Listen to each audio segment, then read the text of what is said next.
So let's get a better understanding of strong survivors. So Casey, what's that segment like? So strong survivors, first of all, it's the largest segment of the U.S. population.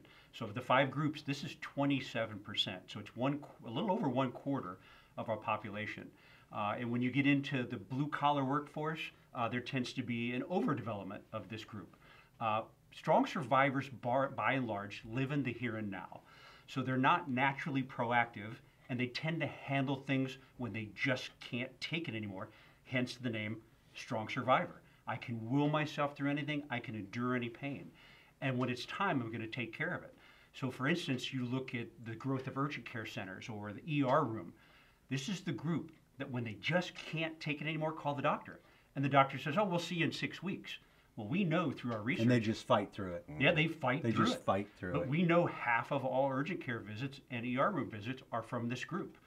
They're naturally looking to the here and now, live for today. So when we do the different communication styles, we start to talk about one step. What's the thing you can do to make today a better day?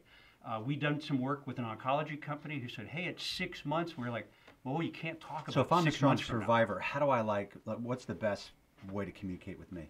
There are several ways to communicate depending on what the different avenue is.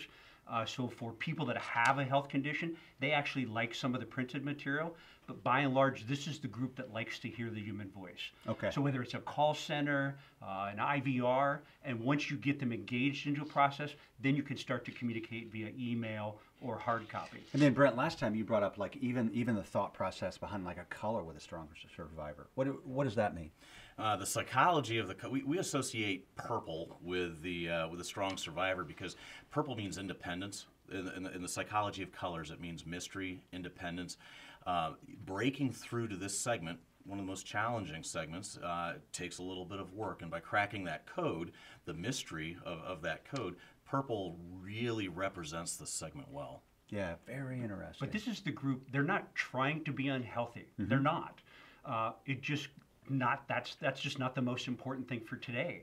And by the time they reach their 40s, there might be multiple things going on, which is why some employers go, hey, all of a sudden, there's a specific group of people that are actually costing us a lot of money.